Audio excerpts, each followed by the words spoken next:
jangan senang dulu. Emang sih ada wacana untuk melonggarkan. Catat ya, melonggarkan, bukan memberhentikan PPKM darurat. Level 4, level 3, apapun deh namanya ya. Tapi yang jelas ada sejumlah syarat yang harus dipenuhi kalau emang mau dilonggarkan. Salah satunya adalah BOR. Woi, bukan itu. Terus apa tuh, Kak?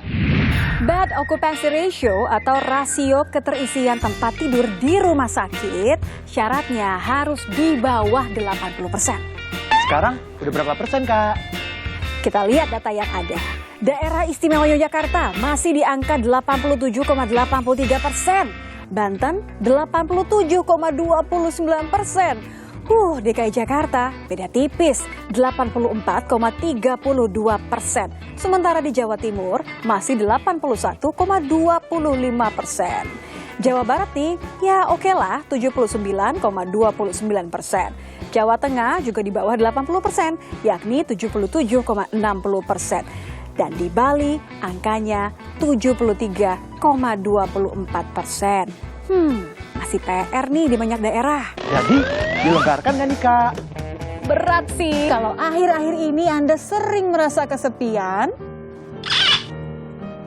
atau jiwa Anda hampa, pandangan mata kosong, rambut acak-acakan, dan mulut menganga, atau pikiran terganggu karena kocek abis buat yang itu-itu aja. Pemirsa, kami menawarkan produk swab antigen terbaru. Kamu bisa datang drive-thru, kamu juga bisa home care.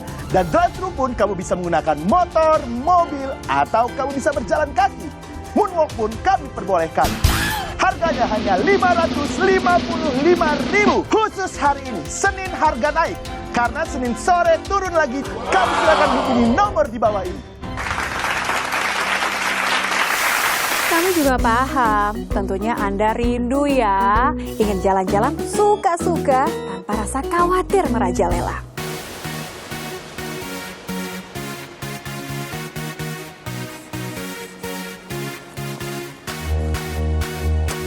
Visi voya, misi voya, visi misi, voya voya.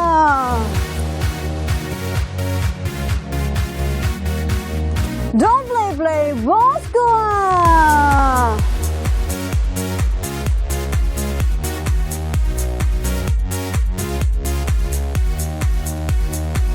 Pergi kondangan, jangan lupa bergaya. Jaga kesehatan karena corona sangat berbahaya.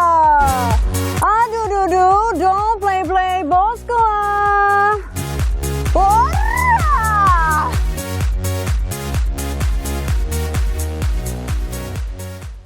Jangan khawatir, Karena kami pun merasakan yang sama.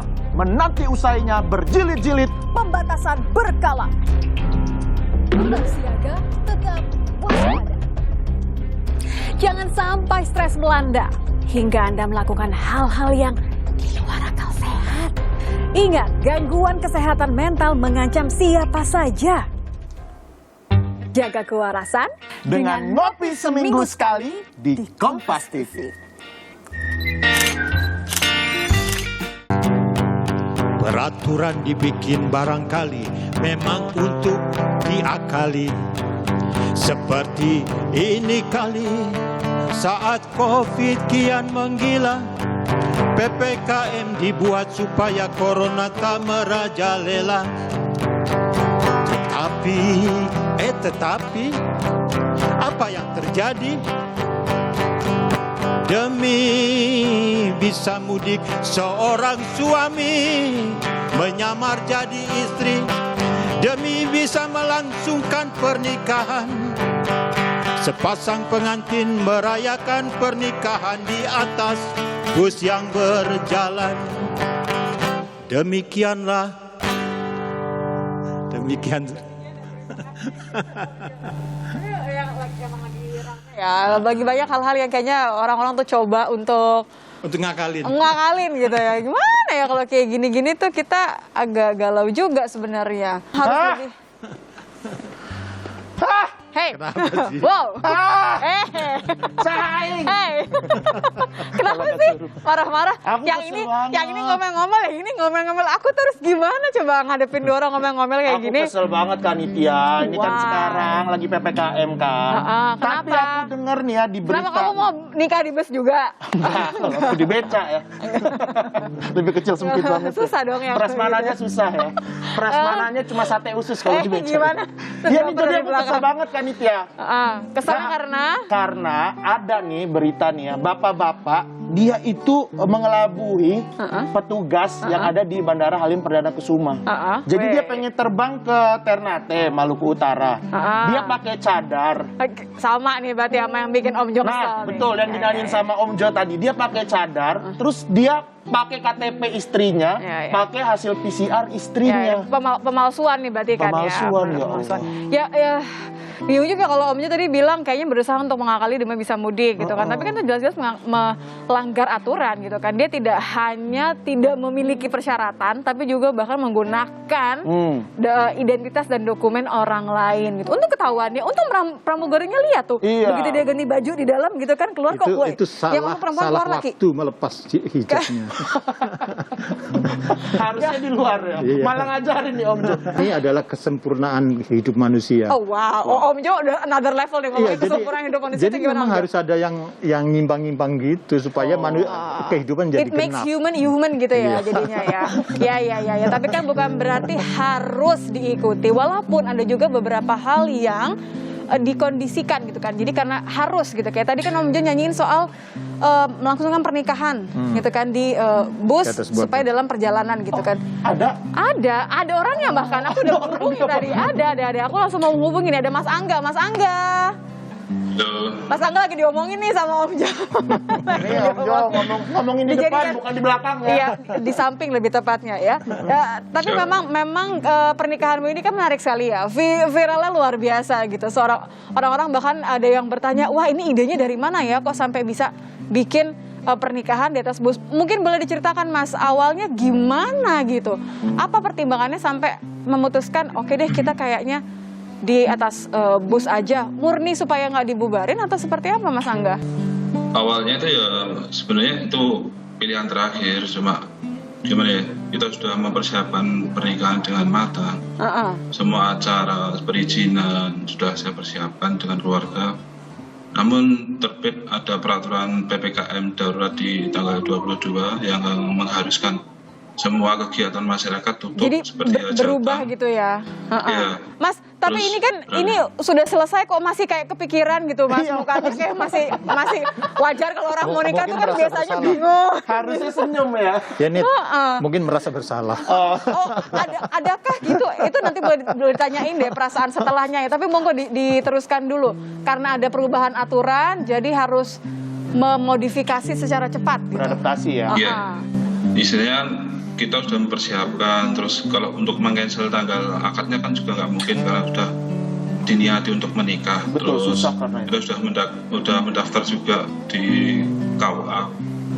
Terus mendapat himbauan bahwasanya kalau boleh nikah tapi di KUA itu kan juga dibatasi. Kok Ya. seolah-olah kan kita nikah kan satu kali dalam seumur hidup. Harapan saya seperti itu. Nah, Jadi itu pengennya nggak semua ada keluarga momennya bisa sama hadir. sekali, kan itu. Iya. Dan bahkan kok nggak punya suatu hal yang bisa menjadi kesan, bahkan ini kan Kenangan, gitu. kenangan nggak ada. Oh. Terus kita siasati pakai bus, bahkan itu juga tetap sesuai peraturan Mbak. Jadi nggak kok terus pakai bus kita semena-mena terus kita kasih kapasitas full, enggak, kita juga sesuai dengan peraturannya di. Berapa akhirnya waktu itu Mas yang ada di atas busnya itu, di dalam bus itu ada berapa? Anggota keluarga, kemudian Cuma keluarga inti 10 orang Mbak, 12 plus sopir kondektur itu. Oh. Oke. Karena kan cuma 30 ya kalau melangsungkan pernikahan ya peraturannya ya. Ya batasannya harusnya 30, maksimal 30, kita nggak lebih. Kenapa milihnya bis waktu itu Mas? Kalau Hifzi katanya pengennya di mana? Tadi becak kamu? Di beca aku. Pengen biar bisa sekalian ini ya muter-muter lebih enak ya. Kenapa pilihannya waktu itu jatuhnya akhirnya di bis gitu? Kenapa pilih di bis? Satu, di bis saya rasa itu kayak kita tuh udah disediakan space ya buat untuk kayak proses tradisi, terus proses makan kan kita juga dilarang juga makan di warung, makan di tempat kan nggak boleh. Jadi kita bisa menyiasati bisa makan di dalam satu ruangan hajatan meskipun itu hanya keluarga inti. Dan itu kenapa kok di bis itu juga kayak saya rasa juga safety karena tidak ada lalu lalang orang yang ada di dalam bis, ya hanya cuma itu aja yang masuk awal sampai nanti akhir acara cuma itu aja. Jadi mikirnya benar-benar nggak ada pihak lain yang keluar masuk, hanya anggota inti gitu kan ya. Gitu. Pada dites swab antigen semua nggak, Mas? Untuk swab antigen enggak, kita kan belum ada kewajiban menikah harus ada syaratnya swab, cuma protokolnya sih cek suhu badan, terus sama semua yang mau masuk kita tetap pakaikan hand sanitizer atau cuci tangan. Itu kita persiapan lebih awal. Istri gimana? Calon istri waktu itu ya. Kalau sekarang kan udah istri gitu kan, siapa pengantin baru gitu. Waktu itu calon istri gimana ketika ada usulan bahwa ini aku reka ulang ya sayang gitu kan. Perjalanan hidup kita ini kan akan melaju ya sayang. Bagaimana kalau kita awali dengan memulai perjalanan pernikahan di atas bus gitu. Betul. Tapi kamu mual nggak? Ya mabok darat ya kalau gitu ya. Kira-kira waktu itu calon istrinya komentarnya apa, Mas Angga? Komentar pertama ya apresiasi sih Mbak, bukan kok aneh-aneh kok menolak atau enggak, karena justru malah bahagia karena ada solusi ya? Ya, dia tahu kalau kita bakal punya momen, karena kan kalau cuma di KUA kayak nggak punya momen, terus kayak putus asa sih awalnya sudah dirancang buat ini. Soalnya kita juga udah DP beberapa dekorasi, Mbak. Dan lain-lain, bahkan undangan sudah kami sebar. Karena jadi, semua sudah siap ya Mas Angga ya? Semua sudah siap. Tapi semua kondisi aman Mas sampai hari ini? Sampai saat ini aman Mbak, tidak ada yang sakit, nggak ada yang menjadi klaster juga, nggak ada yang positif alhamdulillah. Karena dalam satu bus juga kita tahu kondisi keluarga seperti apa. Kalau misalkan pun sakit mungkin juga nggak ikut. Kita jadi tahu keluarga itu kan istilahnya soal kesehatan, soal kegiatan sehari-hari kan pasti paham, nggak mungkin istilahnya kalau misalkan udah sakit kita aja jadi suatu klaster enggak. Senang melihatnya. Coba agak senyum sedikit kalau saya ngomongin istri. Masnya baru nikah malah tertekan ya, kayak saya dulu awal-awal nikah. Gimana? Curhat ya. Pak Angga, terima kasih banyak sudah ngobrol-ngobrol sama Nitya dan juga Zi sama Om Jo. Tidak hanya cerita Mas Angga, kalau ngomongin soal viral ya Zi ya, banyak yang viral tapi banyak juga yang sebenarnya tidak boleh diikuti. Ada juga yang harus diapresiasi. Kita akan bahas hari ini mengenai hal-hal aneh, hal-hal viral, hal-hal yang terjadi selama PPKM darurat. Apa alasannya? Bolehkah ditiru? Nanti kita bahas lebih banyak lagi. Tetap dibaca jadinya. Zi? Petugas yang kebanyakan juga hanya main HP, kemudian melihat berita-berita yang diragukan kebenarannya, itu yang digunakan untuk melayani pelanggan atau tamu-tamu di bandar udara. Itu 95% menurun, hanya mengandalkan online. Itu juga online akses masuk untuk ke Cikapundung Barat itu sangat sulit, sangat sulit, tidak bisa karena penyekatannya di Jalan ABC, di Pasar Baru, Jalan Otista, di semua akses menuju ke Cikapundung Barat ini ditutup. Ditutup.